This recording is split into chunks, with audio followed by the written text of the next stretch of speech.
So karon balik taron part 2 sa atong pagpaayo sa atong multicab, no? So ato makapalit ang tag pisa, so ato ni papasin shop balik kaya mataod na to. So bearing to, duha ka bearing tong itaoray sa ato ang center post mo na to ikuwang ato na siyang ipapress rin sa machine shop. Karon dala na to. So finally mataod na jud na to atong center post. Ilan na jud yung itaod para kanina lang siguro kulang para ma-start na itong alignment. So taod pa ni sila karon sa center post, paabot na gamay.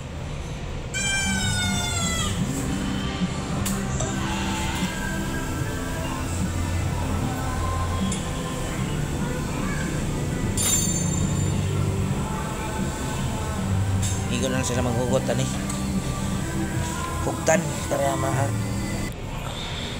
samtang naghulat na nagtaod pa samtang gahulat natulang tao sa tanila sa ilang mga pagkabuhaton.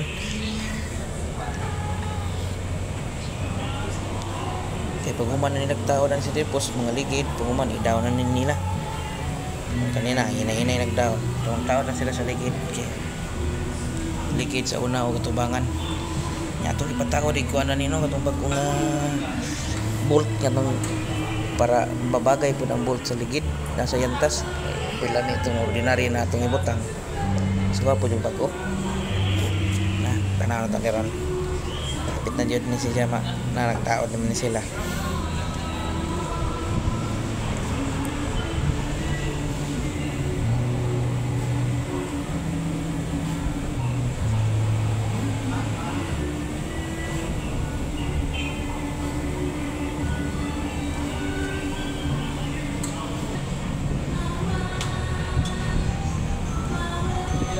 Ta kami na lang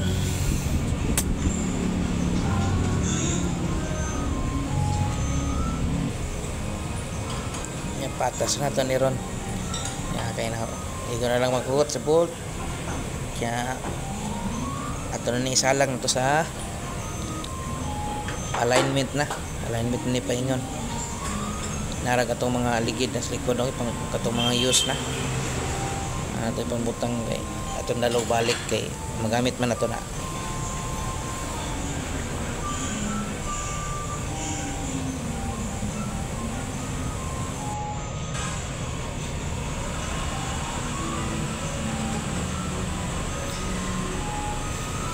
Okay, nahinay nag-atras ready for salang na is finally alignment na gyud.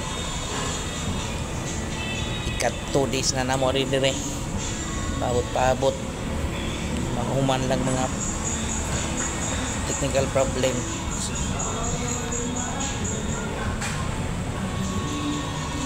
Salang na yun ta iniguman ko na to dani na po tayo lang problema dani ang wirings na po kaya marag kabantay ko marag nasuno ba itong mga wire dani. So ato sa iunan kay layo-layo man tagbiyayan siguro rin na to ato na sa tuwa ng mga wiring. So kani final na yun wheel alignment na yun ta may po sinisila no kay di po sila langan-langan nun na po sila ikuan ba mo lagi 8 hours po sila ang iyang mga duty dari ang kinahanglan po tutok dito 8 hours ay 8 hours po nila trabaho na ni mga nabtan dito dua kadlaw. So samtang pasaka sila dani kaya mag-alay na sila sa ligid napod sila na matigdan ani nga problema ang kuha na po ani ang tawag ani kana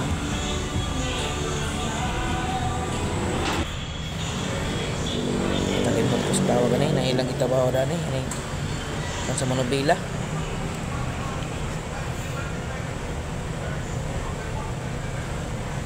kana kanang videohan ako kana mo na problema luag so na sila gi-welding da na kinatang napungil man So ilang gi-welding, ilang na siyang gi-welding para tanga bolt pa sa looban aron mahugot na siya para maligo na po na siya. Mao na itong problema kana siya. Kalimot ko sa ngalan na.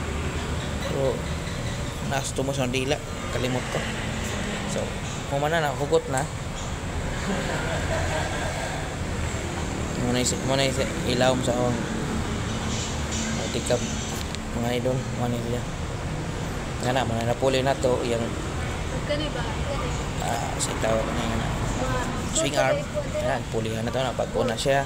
Center post o katong yung shock mounting po puli. Kana po itong mags, pag-upo na itong mags, sanawa. Wapo po kayo ng mags. No, sinaw po kayo. So, pares naman ito nga bolt, po nga sinaw. Para nindot, wapo po kayo. Ha? So, finally, yun. Ano na ni ilang ibuhat alignment na dyan. Tawad na tas ilang pang-align.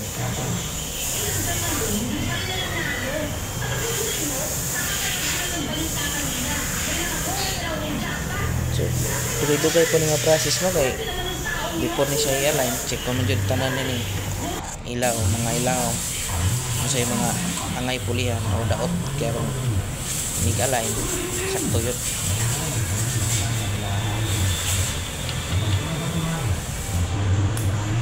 So, sobra na siya.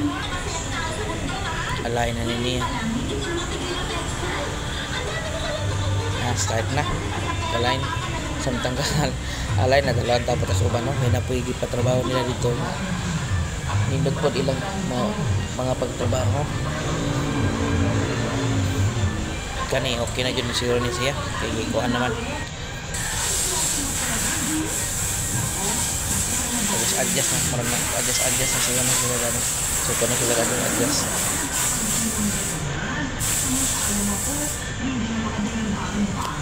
Pero kapoy pa rin mag-atong tayo. Mag-atong ta na ning payo ta. Okay.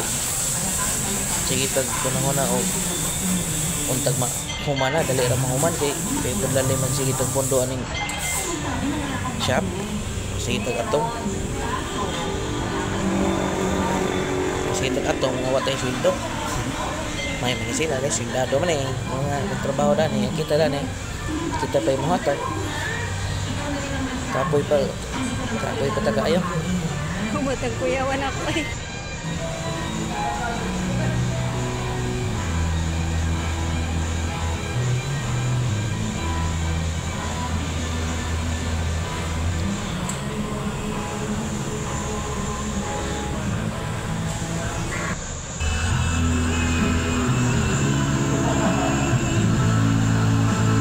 So muna nino ang ilang report vehicle alignment report. So wa di kita kasabot dan so ato lang po sa bayan kung sakto ba mo tuloy pa yun sa akong pagtan na okay man po sakto man po alignment tuloy po po tuloy na goro may nananini describe na to. Okay, papugta na lang nila niya ang mga papugta na. Okay, testing na ta. Finally, test drive na yun.